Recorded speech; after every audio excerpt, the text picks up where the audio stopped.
MLC ఎన్నికల ప్రచారంలో కీలక వ్యాఖ్యలు చేశారు సీఎం రేవంత్ రెడ్డి.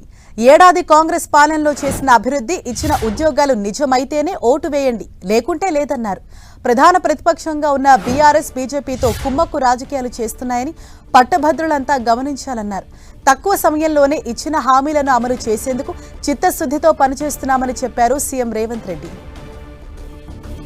నిజామాబాద్ లో జరిగిన ఎమ్మెల్సీ ఎన్నికల ఆత్మీయ సమ్మేళనంలో ముఖ్యమంత్రి రేవంత్ రెడ్డితో పాటు మంత్రులు, ఎమ్మెల్యేలు, కాంగ్రెస్ నేతలు పాల్గొన్నారు. తెలంగాణ ఉద్యమంలో ముందుండి కొట్లాడిన నిరుద్యోగులు, ఉద్యోగులు నేడు మరోసారి ఎమ్మెల్సీ ఎన్నికల్లో కాంగ్రెస్ కు అండగా నిలవాలన్నారు.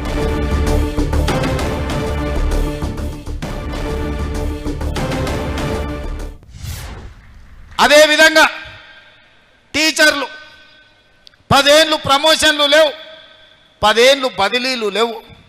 35,000 మంది టీచర్లను బదిలీ చేసి 22,000 మంది టీచర్లకు ప్రమోషన్లు ఇచ్చి, తండాలలో, గూడాలలో టీచర్లు లేకపోతే అక్కడ 11,000 మందిని నూతనంగా టీచర్లు నియమించి ఆ పాఠశాలల టీచర్లు నియమించిన మాట నిజం కాదా? ఇవాళ ఈ ట్రాన్స్ఫర్లైన 35,000 మంది టీచర్లు, ప్రమోషన్లు వచ్చిన 22,000 మంది టీచర్లను, కొత్తగా నియామకమైన 11,000 మంది టీచర్లను నేను అడుగుతున్నా, నేను చేసింది నిజమే అయితే మీ గుండెల మీద చేయి పెట్టుకొని ఒక్కసారి ఆలోచన చేసి రేవంత్ రెడ్డి చెప్పింది నిజమైతే పట్టభద్రుల ఎన్నికలలో నాకు ఓటేయండి, నేను చెప్పింది అబద్ధమైతే అవతలకు ఓటు వేయండి. ముఖ్యంగా ఈరోజు ఎన్నికలలో బీఆర్ఎస్, బీజేపీ ఏ రకంగా కుట్రలు, కుతంత్రాలు చేసి కాంగ్రెస్ పార్టీని, ప్రభుత్వాన్ని బలహీనపరచాలని, కాంగ్రెస్ పార్టీని ఓడించాలని కుట్రలు చేస్తున్నారో ఈరోజు మీరందరూ కూడా ఆలోచన చేయండి. ఈరోజు ఒక పక్కన నరేంద్ర మోడీ గారు 12 సంవత్సరాలైంది దేశానికి ప్రధానమంత్రిగా బాధ్యత తీసుకొని, ఇంకొక పక్కన బీఆర్ఎస్ దాదాపుగా 9.5 సంవత్సరాలు పరిపాలన చేసి ప్రజలు తిరస్కరిస్తే, ప్రజలు ఇక మీ అవసరం మాకు లేదు, మీకు తెలంగాణతో సంబంధం లేదు, పేరు బంధమే కాదు మీకు పేగు బంధం కూడా తెలంగాణ ప్రజలతో తెగిపోయింది, ఇక మీరు ఫామ్ హౌస్లో పండుకోండి అని చెప్పి వాళ్ళకి సెలవు ఇచ్చిండ్రు. అందుకే చంద్రశేఖరరావు గారు ఈరోజు ఫామ్ హౌస్లో పడుకున్నాడు.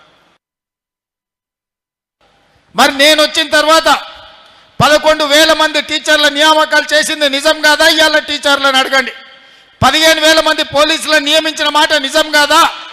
6,000 మెడికల్ సిబ్బందిని నియమించిన మాట వాస్తవం కాదా? ఇవాళ ఫైర్ ఇంజన్ డిపార్ట్మెంట్, ఇలా చెప్పుకుంటూ వెళ్తే ప్రతి డిపార్ట్మెంట్లో 55,163 ప్రభుత్వ ఉద్యోగ నియామకాలు చేపట్టింది నిజము కాదా? ఒకవేళ 55,163 మంది ఉద్యోగులకు మేము ఉద్యోగ నియామకాలు ఇచ్చుంటే మాకు ఈ ఎన్నికల్లో ఓటు వేయండి అని నేను అడుగుతున్నా. ఇవ్వకపోతే నాకు ఓటు వేయకండి.